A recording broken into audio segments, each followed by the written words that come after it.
सैयदना इमाम अली मकाम को जब बहुत ज्यादा कहा गया ना, तो इमाम हुसैन रदी अल्लाह ताला उन्होंने फरमाया चलो मैं एक काम करता हूँ, मुस्लिम बिन अकील को भेजता हूँ।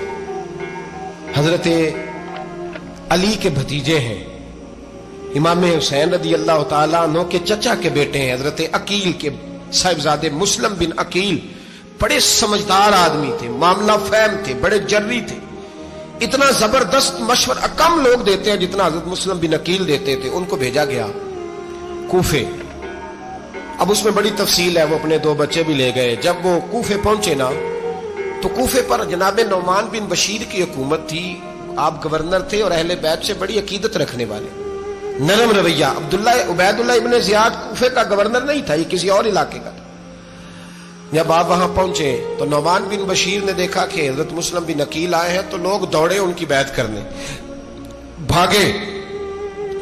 इतने लोग जमा हुए कि एक दिन में 17,000 आदमी ने बैत कर ली। तो तुम पता है ना, जेड़ा इलेक्शन लड़ता होता है राती जित की सौंदा है, वो फाते होता है, हर रोज जीतता है। पता उसी दिन चलता है जिस दिन इलेक्शन का रिजल्ट अनाउंस होता है। 17,000 आदमी एक दिन आया। अब वो जो इमाम मुस्लिम बिन अकील के वहां नारे लगाने वाले थे, कहने लगे हुजूर ये पहले दिन की कारकर्दगी है, 2-4 दिन में देखिए क्या होता है। 2-4 दिन में क्या हुआ, 40,000 आदमी ने बैत कर ली। अब वो 40,000 बंदा तैयार हो गया। इधर से जो यजीद के वफादार थे, उन्होंने खत लिखा यजीद को कि तूने बड़ा नरम आदमी गवर्नर बनाया है और 40,000 बंदा चला गया हुसैन की तरफ। अगर एक दिन मुस्लिम बिन अकील और रहे तो जो तुम्हारा गवर्नर बैठे हैं ना जनाब नौमान बिन बशीर, उनको गवर्नर हाउस से निकाल के मुस्लिम बिन अकील कब्जा कर लेंगे। तू चुप करके बैठा है। यजीद बड़ा तेज था, उसने एक आदमी घोड़े पे दौड़ाया। उबैदुल्लाह इब्न ज़ियाद एक और इलाके का गवर्नर था, पर बड़ा जालिम सा बदमाश था, बड़ा सख्त गिर आदमी था। उसको कहा कि तू पहले एक सूबे का गवर्नर है, जा तुझे दूसरा सूबा भी दिया। इस तरह कार फौरी तौर पर कूफे पहुंच और जाके मुस्लिम बिन अकील को गिरफ्तार कर, जो आदमी उनका साथ फिर भी दे उसे कत्ल कर दे। उसने क्या किया, वो आधी रात को आया, मुंह छुपाया, जुब्बा पहना, लोग समझे इमाम हुसैन आ गए। बहुत सारे लोगों ने उसके नारे भी लगाए। वो चुपके से दाखिल हुआ अंदर, और चुपके से दाखिल होकर उसने सबसे पहला काम यह किया कि नौमान बिन बशीर रदी अल्लाह अन्हु को माजूल किया, कूफे के गवर्नर हाउस पे कब्जा किया। फिर उसने उसी वक्त सोए हुए सरकर्दा लोग, जिस तरह एक गांव का चौधरी दूसरे का मोहल्ले में कबीलों के जो लोग थे चौधरियों को बुलाया, कुछ को सजाएं दी, कुछ को सख्त कहा, कुछ को उनके ऐब गिनवाए कि वो तुम्हारा फलाना मसला फिर खराब कर दूंगा, ब्लैकमेल किया। सुबह होने तक हालात अगर तुमने मेरे काबू में ना किए तो याद रखना बड़ा मुश्किल होता है हक पे खड़ा होना। बड़ी चीजें लोगों को याद आती, अल्लाह जानता। पहले कुछ होता है, बाद में मामला कुछ होता है। हजरत मुस्लिम बिन अकील के साथ जिस दिन उबैदुल्लाह इब्न ज़ियाद आया, 40,000 का लश्कर था। अगले दिन सुबह हुई, अगले दिन तो ये हाल हो गया कि आप जब कूफे की जामे मस्जिद में जोर की नमाज के लिए गए तो 5-7 हजार आदमी नमाज पढ़ने आया। और जब मगरिब का वक्त आया तो लोगों ने, चंद हजार लोग रह गए, नमाज की नीयत बांधी। एक मसला भी समझ में आएगा।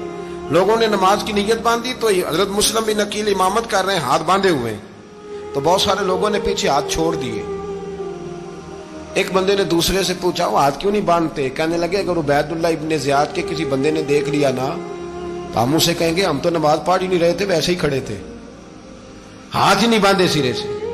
जब नमाज की इमामत बांधी तो 10-11 सफ़े थी। जब मुस्लिम बिन अकील रदी अल्लाह ताला ने सलाम फेरा तो पीछे बंदा ही कोई नहीं था। हजरत मुस्लिम बिन अकील को गिरफ्तार किया गया। अरब का रिवाज था दुश्मन को सख्त सजा दें ताकि बाइस इबरत बने। बहुत ऊंचा मीनार था कूफे का, गवर्नर हाउस का, ऊपर ले जाके जनाब मुस्लिम बिन अकील को जमीन पे गिराया गया।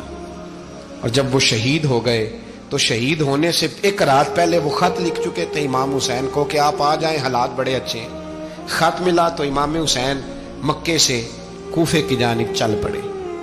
इमाम अली मकाम रदी अल्लाह ताला अन्हु जब चल पड़े, तशरीफ ला रहे थे, तो रस्ते में फर्जक शायर मिला, बड़ा मुहिब्बे अहले बैत था।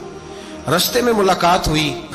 हजरत मुस्लिम बिन अकील जब गिराया, शहीद हो गए, तो फिर उसने इस तरह किया कि आपकी लाश को लटका दिया चौक में, لوگ دیکھتے تھے تو عورتیں بچوں کو کہتی تھی تو نے باہر نہیں نکلنا, ہم نے نہیں امام حسین کے ساتھ چلنا, بس بس بڑا خوف ہے, کوئی بندہ نہ باہر نکلے, کوئی نہیں ضرورت ہمیں, حالات بہتر ہوگی تو دیکھی جائے گی. آج کتنے لوگ ہیں, کتنی دیگیں پکی, کتنی نیازیں بٹی, کیا کچھ ہوا. آپ ناراض نہ ہونا, میں آپ میں سے ہوں, آپ مجھ سے ہیں, یہ بات آپ کی نہیں میری سب کی ہے. آج بھی اگر امام حسین کے نام پہ جان دینے کی باری آئے گی تو دیگیں ہی رہ جائیں گی. ناراض تو نہیں ہو گئے آپ لوگ؟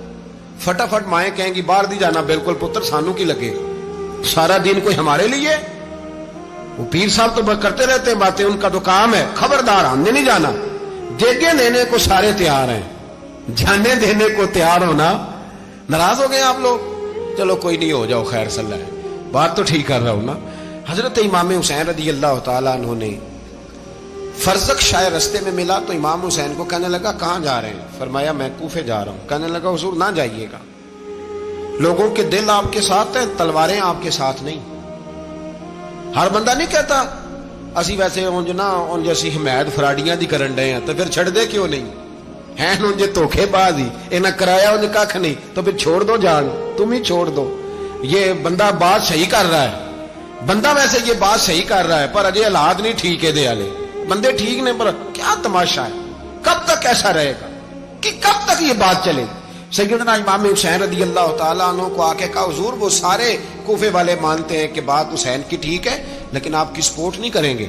اور اگلی بات فرزق نے یہ کی کہ حضور میں حضرت مسلم بن عقیل کی لاش کو لٹکی ہوئی دیکھ کے آیا ہوں کوفے کے چوک میں.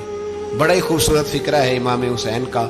فرمانے لگے میرا بھائی لٹکا ہوا تھا, کہیں کسی کے آگے جھکا تو نہیں تھا؟ لٹکا ہی تھا نا, کہیں جھکا تو نہیں کسی کے آگے؟ کہا حضور نہیں. تو آپ فرمانے لگے کہ مسلم بن عقیل لٹک گیا تو حسین بھی لٹک جائے گا, لیکن جھکے گا